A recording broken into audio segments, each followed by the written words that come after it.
Bienvenue dans Philtonique, le podcast de philosophie qui rafraîchit les idées. Salut Guillemette. Hello Madeni. Aujourd'hui, tu nous parles de l'écrivaine féministe Harriet Taylor et de l'influence qu'elle a eue sur la pensée de son mari, le philosophe britannique John Stuart Mill. Cet épisode fait partie de notre série Retour aux sources, dans laquelle nous réfléchissons à la notion d'influence en dévoilant des sources oubliées ou occultées de grandes œuvres philosophiques. Le cas Harriet Taylor Mill.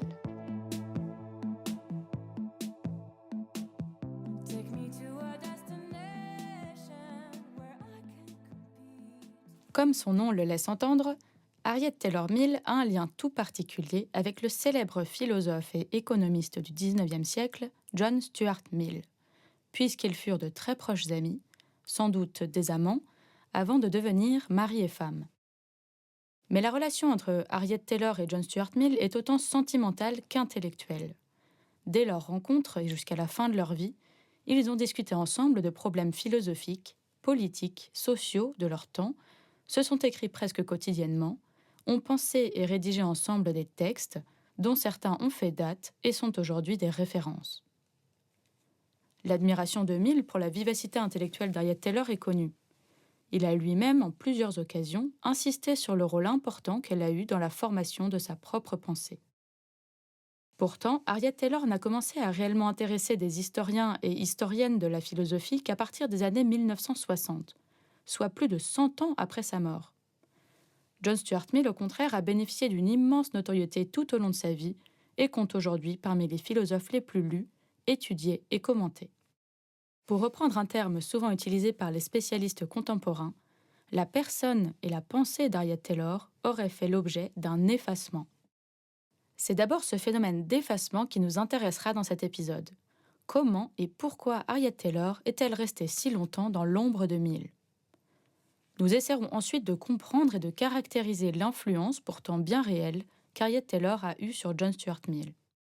Était-elle une lectrice, une interlocutrice privilégiée de Mill, ou bien l'inspiratrice de ses intuitions fondamentales ?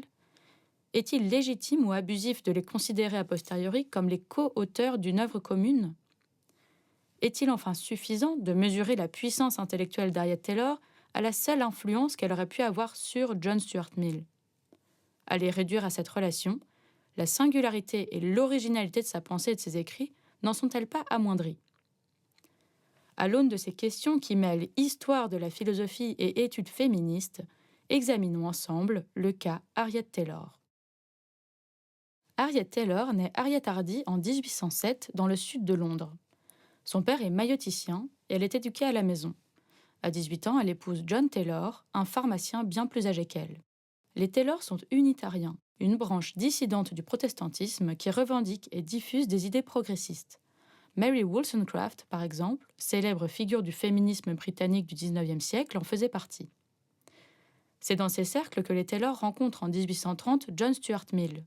Ils sont présentés lors d'un dîner par William Johnson Fox, pasteur et rédacteur en chef d'un journal engagé et radical, le Monthly Repository. Le père de John Stuart Mill, James Mill, est un historien et économiste très connu. C'est un des principaux théoriciens de l'utilitarisme. Il a élevé son fils John avec l'assistance des non moins célèbres Jeremy Bentham et David Ricardo, dans l'objectif affiché d'en faire un génie. Au moment de sa rencontre avec Harriet Taylor, John Stuart Mill n'a pas encore produit les œuvres majeures qu'on lui connaît. Il a néanmoins depuis quelque temps pris ses distances avec son père, leurs opinions divergeant notamment sur la question de l'égalité des sexes. Très vite, Mill et Harriet Taylor entament une relation profonde qui durera toute leur vie. Le mari d'Harriet est d'abord tolérant, mais en 1833, elle s'installe avec sa fille à la campagne, tandis que son mari reste vivre au domicile conjugal à Londres avec leur fils. John Taylor meurt en 1849 et Harriet Taylor et Mill se marient 2 ans plus tard, en 1851. Malgré cette union, Harriet Taylor, devenue Mill, n'a pas été propulsée sur le devant de la scène intellectuelle. Sa condition et son statut l'ont maintenue dans l'ombre. L'effacement d'Harriet Taylor a des raisons historiques et sociales. Elle tient d'abord au fait que l'Angleterre victorienne est une époque paradoxale, où le triomphe intellectuel, politique et économique du libéralisme contraste avec la permanence de fortes rigidités morales et sociales. Dans le milieu intellectuel, les femmes ne bénéficient alors de presque aucun crédit. Les sœurs Brontë, par exemple, autrices des best-sellers Jane Eyre et Les Hauts de Hurlevent, publient à peu près au même moment dans les années 1840 sous des pseudonymes masculins. Dans les domaines spéculatifs et politiques, l'espace pour des voix féminines est encore plus rare. Les conditions dans lesquelles se forme le couple Taylor-Mill ne sont pas non plus favorables à sa pleine reconnaissance.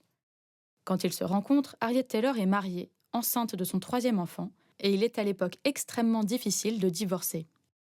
La crainte du scandale oblige aussi Taylor et Mill à une relative discrétion quant à la fréquence et à la nature de leurs rendez-vous. Elle a sans doute aussi causé la disparition d'une partie de la correspondance du couple, et donc d'une partie des textes d'Harriet Taylor. Harriet Taylor fait néanmoins partie de ces femmes qui élevaient la voix. Dans les 11 articles qu'elle signe dans le Monthly Repository, elle plaide pour que femmes et hommes ne vivent plus dans des sphères séparées et puissent accéder aux mêmes emplois. Elle proteste aussi contre la tolérance du système judiciaire à l'égard des violences conjugales. Mais pour que les messages les plus forts soient entendus, il demeurait plus stratégique qu'ils soient portés par des hommes. C'est peut-être la raison qui explique le destin éditorial étrange du texte le plus abouti d'Harriet Taylor, L'affranchissement des femmes. Ce texte paraît pour la première fois dans la Westminster Review en 1851 de façon anonyme. Il est publié une seconde fois par Mill en 1865 dans un recueil de ses propres textes intitulé Dissertations et discussions. En préface, Mill indique que c'est bien Harriet Taylor qui a écrit ce texte. Quand L'affranchissement des femmes est réédité en 1868 sous la forme d'un petit livre, le nom de son autrice indiqué en couverture est celui de Mrs. Stuart Mill. C'est donc pour des raisons qu'on peut dire socio-historiques qu'il a été difficile pour Harriet Taylor d'être reconnue de son vivant comme une intellectuelle et a fortiori comme l'autrice d'une œuvre philosophique. Cependant, l'effacement d'Harriet Taylor est aussi historiographique, c'est-à-dire qu'il s'est joué dans la façon dont la vie et l'œuvre de Mill ont été racontées, commentées et interprétées. On l'a déjà évoqué, Mill a toujours mis en lumière la contribution intellectuelle d'Harriet Taylor. Dans son autobiographie parue à titre posthume, il écrit « Lorsque deux personnes partagent complètement leurs pensées et leurs spéculations, lorsqu'elles discutent entre elles dans la vie de tous les jours de tous les sujets qui ont un intérêt moral ou intellectuel, et qu'elles les explorent à une plus grande profondeur que celles que sondent d'habitude et par facilité les écrits destinés aux lecteurs moyens, lorsqu'elles partent des mêmes principes et arrivent à leurs conclusions par des voies suivies en commun, il est de peu d'intérêt, du point de vue de la question de l'originalité, de savoir lequel des deux tient la plume. Celui qui contribue le moins à la composition peut contribuer davantage à la pensée. Les écrits qui en sont le résultat sont le produit des deux pris ensemble, et il doit souvent être impossible de démêler la part qu'ils y ont chacun, respectivement, et d'affirmer laquelle appartient à l'un et laquelle à l'autre. Ainsi, au sens large, non seulement durant nos années de vie maritale, mais encore durant les nombreuses années de complicité qui les précédèrent, toutes mes publications furent tout autant les œuvres de ma femme que les miennes. Pourtant, les premiers biographes et commentateurs de Mill ont presque unanimement minimisé, voire dénigré l'apport d'Harriet Taylor. Mill aurait été aveuglé par l'amour pour sa maîtresse et lui aurait prêté à tort des facultés intellectuelles égales, voire supérieures aux siennes. Cette idée est souvent appuyée par des analyses psychologisantes qui relèguent Harriet Taylor au mieux à un rôle de confidente et de soutien émotionnel de son mari. La spécialiste d'Harriet Taylor, Jo Helen Jacobs, relève par exemple sous la plume d'un biographe la théorie selon laquelle Mill aimait Harriet Taylor parce que sa propre mère s'appelait Harriet. Un des premiers à mettre le doigt sur l'injustice faite à Harriet Taylor est l'économiste Friedrich Hayek, qui en 1951 publie pour la première fois une partie de leur correspondance. Cette publication marque une première inflexion dans la reconnaissance de l'héritage intellectuel d'Harriet Taylor, puisqu'elle fournit des éléments objectifs sur la teneur des échanges du couple. Hayek est d'ailleurs le premier à affirmer que c'est moins l'élément sentimental que l'élément rationaliste de la pensée de Mill qui fut encouragé par l'influence d'Harriet Taylor. Mais dans son introduction, il admet toutefois que le témoignage de Mill n'a pas rendu service à sa reconnaissance par la postérité. Si Harriet Taylor, nous employons le nom qu'elle porta pendant la majeure partie de sa vie, était de près ou de loin semblable à l'image que Mill voulait en donner, il faudrait la considérer comme l'une des femmes les plus remarquables de tous les temps. Mais même si l'on s'en tient seulement à l'influence que Mill lui attribue sur son œuvre, alors, en cette fin de l'ère victorienne, elle aurait été l'une des influences les plus importantes sur l'opinion de ses contemporains. Jusqu'à ce jour pourtant, nous ne disposons que du témoignage de Mill pour nous faire une idée. Or, les termes qu'il emploie pour son éloge sont si extraordinaires qu'ils ont, au lieu de convaincre, souvent donné lieu à de l'incrédulité.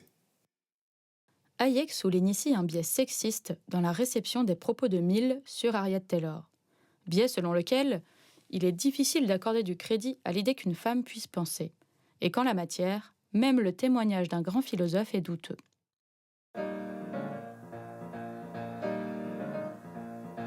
You better think about what you're trying to do to me.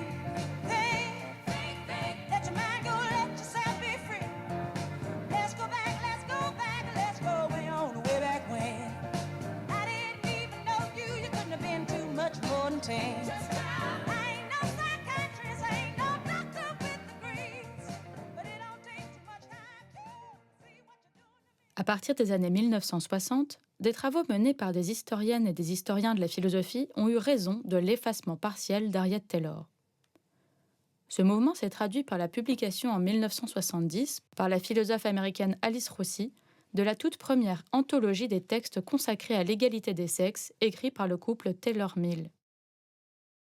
Jo Ellen Jacobs, dans son ouvrage The Voice of Harriet Taylor, franchit un pas supplémentaire en soutenant la thèse selon laquelle le traité sur la liberté de Mill est en réalité le produit d'un travail commun.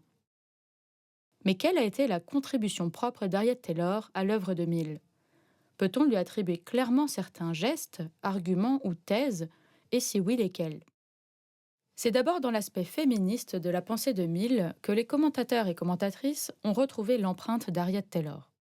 Elle aurait permis à Mill de prendre la pleine mesure de l'oppression qui pesait sur les femmes, à laquelle il était, comme on l'a dit, déjà sensible. Plus encore, l'analyse croisée de leurs textes et de leurs correspondances montre que de nombreux motifs du féminisme millien ont été dessinés par Harriet Taylor. Parmi ces motifs, la critique des institutions qui maintiennent les femmes dans un rôle de subordonnées et de leur éducation qui les conduit à consentir à la domination. Prêtons l'oreille à la résonance entre deux textes souvent rapprochés, écrits l'un par Harriet Taylor en 1851, L'affranchissement des femmes, et le second publié en 1869 par Mill, L'assujettissement des femmes. Les femmes, affirme-t-on, ne veulent pas et ne cherchent pas leur prétendue émancipation. Au contraire, en général, elles désavouent ces revendications qui sont faites en leur nom et critiquent avec acharnement celles d'entre elles qui prennent parti pour la cause. La thèse selon laquelle les femmes récusent le changement est la même que celle qu'on a opposée, un nombre incalculable de fois, aux propositions de réforme sociale. Personne ne s'est plaint. Non seulement cette affirmation est généralement fausse, mais dans les rares cas où elle est vraie, elle est imputable à la conviction qu'il n'y a aucun espoir que les choses changent, ce qui signifie qu'il est peu probable que la plainte parvienne aux oreilles des réticents. Comment les tenants de cette objection savent-ils que les femmes ne désirent pas l'égalité et la liberté ? Ils n'ont jamais rencontré de femme qui ne la désire ou ne la désirerait pas au moins pour elle-même. Il est bien sûr facile de croire que si les femmes veulent ces changements, elles le diront. Mais elles se trouvent dans une situation similaire à celle des locataires, métayers ou employés qui votent contre leurs propres intérêts politiques pour plaire à leurs bailleurs ou patrons. À cette différence près, on leur a inculqué leur soumission depuis l'enfance en leur laissant croire que la grâce et le charme de leur caractère en dépendaient. Elles ont appris à penser que s'opposer activement à une injustice, même reconnue, dont elles seraient victimes, n'est pas féminin, et qu'il vaut mieux laisser un ami ou protecteur masculin s'en occuper. On leur apprend à considérer que l'accusation de rébellion contre ce qui s'assimile à une règle de société est grave, car il s'agit là, dans le meilleur des cas, d'une sérieuse infraction aux convenances propres à leur sexe.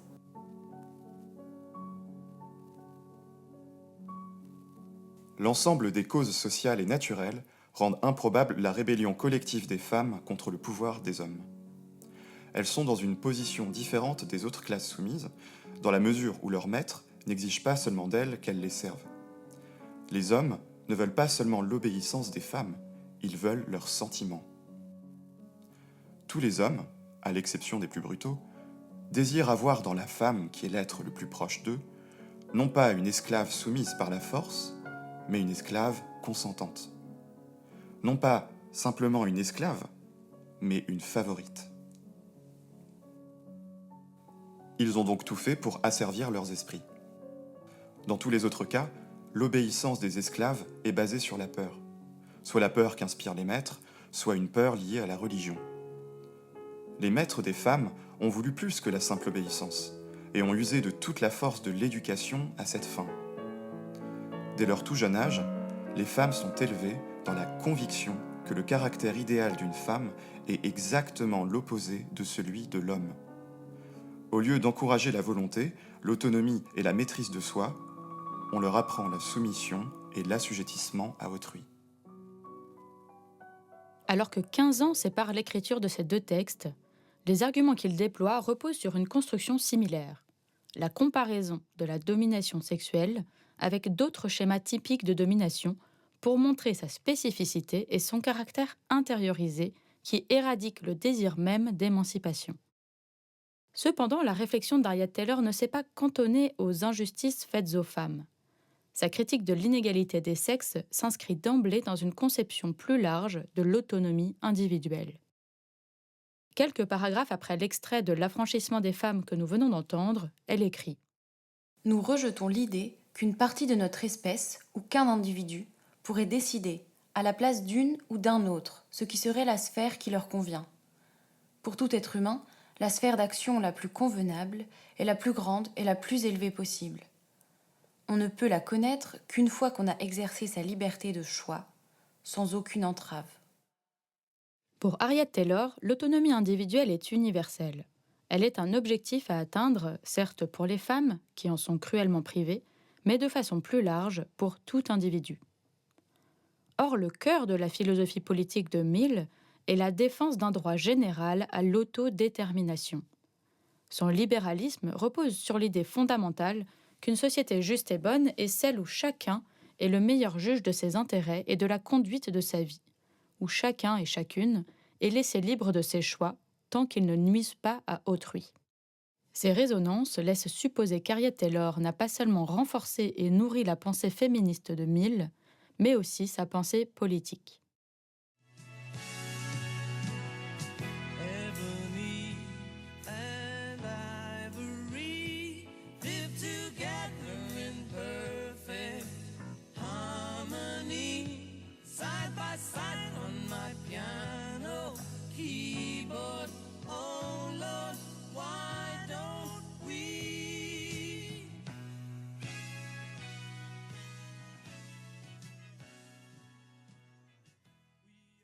L'influence qu'Harriet Taylor a eue sur Mill est aujourd'hui bien documentée. Cependant, ces analyses n'épuisent pas l'étude de notre cas. Nombre de spécialistes, en scrutant les inspirations tayloriennes des textes de Mill, ont en effet observé autant de points de convergence que de points de divergence au sein du couple. Par exemple, leurs positions respectives sur le mariage ne sont pas superposables. En 1832, très tôt donc dans leur relation, Taylor et Mill écrivent l'un pour l'autre 2 textes dans lesquels ils développent leur vision et leur critique du mariage. S'ils sont d'accord sur de nombreux points, notamment la nécessité d'autoriser le divorce, pour Mill, l'institution du mariage doit être réformée, mais elle reste nécessaire. Harriet Taylor, elle, en vient à conclure, et ce de façon assez visionnaire, que, quand tout le monde sera vraiment éduqué, les lois qui encadrent le mariage, si elles existent toujours, tomberont en désuétude, parce que personne ne se mariera. Elle ajoute un peu plus loin que la maternité elle-même perdra de son apparente nécessité, puisque les femmes n'auront plus besoin de s'attacher leur mari par une progéniture commune. Ces observations invitent à changer de méthode, car en ne cherchant dans l'œuvre de Mill que des traces de la pensée d'Harriet Taylor, on occulte aussi sa singularité. Une approche plus pertinente et plus conséquente d'un point de vue féministe de la pensée d'Harriet Taylor et de la question de son influence sur Mill consisterait donc plutôt à prêter attention aux débats, aux contradictions qui traversent le couple. Plus profondément, lorsque l'on ne cherche que les traces de la pensée d'Harriet Taylor dans l'œuvre de Mill, on souscrit en fait au récit forgé par Mill lui-même sur sa relation avec Harriet Taylor. C'est la thèse défendue par Michel Ledeuf dans son ouvrage « Le sexe du savoir ». Elle montre que pour Mill, Harriet Taylor avait des intuitions fondamentales et que lui donnait à ces intuitions une forme rationnelle. Ce récit, qui reproduit une répartition genrée du travail intellectuel, lui permettait de modérer les positions les plus radicales de sa femme. À la lumière de cette analyse, le féminisme de Mill apparaît à Michel Ledeuf comme une version appauvrie, voire un mode de résistance au féminisme plus radical d'Harriet Taylor. L'interprétation des divergences entre Taylor et Mill reste néanmoins ouverte. Une première position, qui est celle de Michel Ledeuf, serait de conclure que Taylor et Mill divergeaient réellement dans leur féminisme, et que le féminisme de Taylor est en réalité plus libertaire que libéral. Une autre façon de comprendre ces divergences est de faire droit à la dimension stratégique des textes de Mill. En se présentant comme plus modéré, Mill pouvait en effet aussi rendre plus acceptables certaines idées et revendications. Quoi qu'il en soit, ces discussions ouvrent la voie à une étude de la pensée d'Harriet Taylor dans toute son originalité. Ici s'achève notre enquête sur le cas Harriet Taylor, qui, nous l'espérons, vous aura autant passionné que nous. Vous écoutiez Fil Tonique. Pour continuer de rafraîchir vos idées, abonnez-vous, suivez-nous ou écrivez-nous. This